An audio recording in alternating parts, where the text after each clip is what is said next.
Recently, it has been confirmed by Filoni that as we move into this new era of Star Wars, Thrawn will be the main villain of this period. And for the most part, for Star Wars fans, this is fantastic news. After all, Thrawn is a fascinating character, one that promises to bring a new, fresh perspective on what villains can look like in the Star Wars universe. And Filoni himself has said the same, with Thrawn being this fresh, iconic villain that stands apart from others like Palpatine or Vader, which most Star Wars villains since then has been molded after.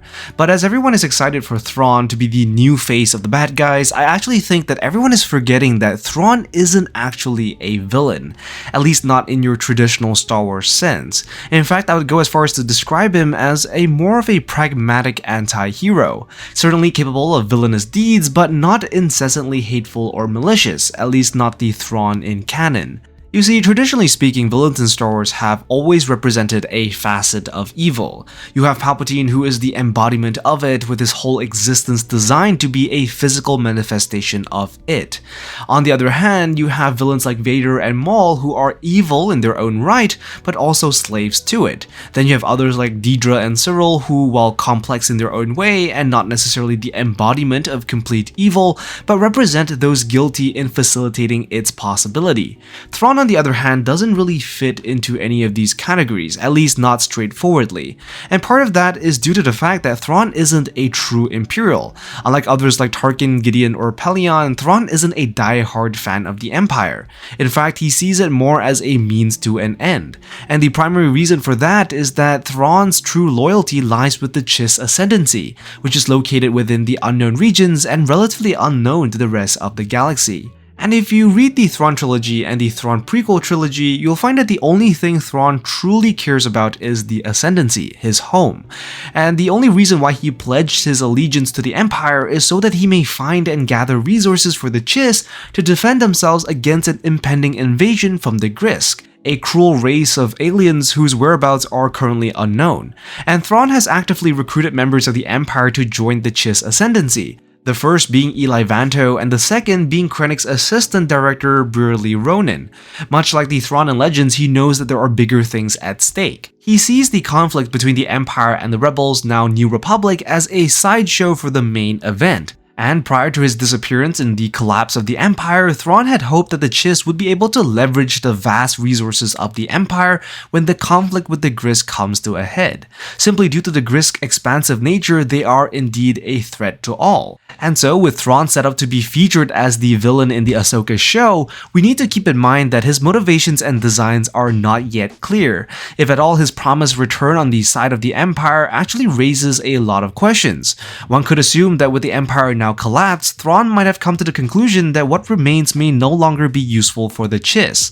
On that same note, there is also a question about Thrawn's oath. Upon meeting the Emperor, Thrawn did indeed swear an oath of loyalty to the Empire, but it remains unclear whether that oath still stands with the presumed death of Palpatine and the Empire a shadow of its former self.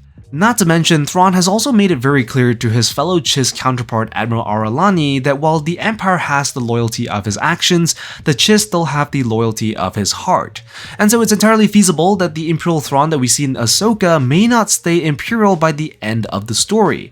It's also worth mentioning that Canon Thrawn is by no means a tyrant. In fact, Canon Thrawn actually values life. Unlike the usual Star Wars villains, Thrawn isn't one to waste life on a whim, and nor is he above teaching those around him his methods. He doesn't berate or criticize his own people, instead he takes the time to show them their mistakes and how to improve, all of which demonstrates solid leadership skills.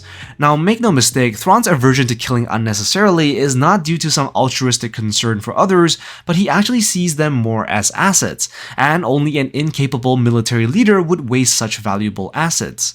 Nonetheless, the point still stands. In fact, if you read the Thrawn novels, he actually comes across as more of a hero than anything. His willingness to sacrifice himself for the greater good of the Chiss Ascendancy is very admirable, and he even shows moments of compassion to those he genuinely cares about.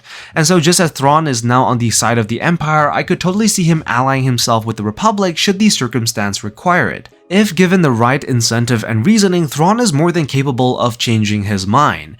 Another thing to note is that because Thrawn isn't like the Moff Gideons of the Empire, he's able to see value of other cultures beyond just things the Empire can take. Given that Thrawn's whole philosophy is about studying the art of his opponents to determine how they fight, he may see the value in keeping civilizations like the Mandalorians around. Given their martial prowess, it's unlikely that Thrawn would want to eradicate them, perhaps choosing to see if there was any possibility to work alongside the Mandalorians for the betterment of the Chiss. In the books, Thrawn actually leverages his experience and interaction with other species in order to repel an attack from the Grisk and its allies. Unlike his fellow Chiss who see it beneath themselves to work with others, Thrawn was actually able to form temporary alliances, keeping the bigger picture in mind, developing bonds and relationships for the betterment of the Chiss ascendancy. Other species in the unknown regions like the Pakash, Garwians, and Vox were all able to rally behind Thrawn against a common enemy. Not that the Mandalorians would be willing at all, but it is a consideration that Thrawn might consider. Thrawn was also a man of his word. Throughout all the books, he would purposefully go out of his way to fulfill his promises even when he could have easily backed out. Which is why, for me, he is really more of an anti-villain, which is something to keep in mind as his story moves forward. Especially if the Grisk are still in the picture, and if it is still Thrawn's primary objective at the end of the day, don't be surprised if we see an alliance of convenience between the Imperial remnants and the Republic. Not to mention, unlike most Star Wars villains which come across as arrogant and full of themselves, Thrawn doesn't operate in this way. In fact, the way I see Thrawn is that if you had the chance to befriend him, he honestly would make a really good friend. He's not really there to backstab you at any chance he gets, and he is truly loyal to the people around him, which is why the crew of the Chimera, Thrawn's flagship, is so loyal to the Grand Admiral. And the more I read about him and get to know him, I really don't think he is a bad guy. So whatever the live adaptation of Thrawn will look like, I really hope that the showrunners won't depict him as just a genius-level psychopath, because that's really not his character. In reality, Thrawn is a pretty nuanced character with allegiances that are split between his people and the Empire. A dynamic that I hope the live-action adaptation will explore, possibly giving our heroes an antagonist that has a lot more depth than what we see with Moff Gideon, or simply being another generic villain. Anyways, that's all for this video. Let me know what you think about Thrawn and how they will portray him in the coming Ahsoka show. Be sure to like and subscribe, and I will see you in the next one. I am the Lost Acolyte, and I have spoken.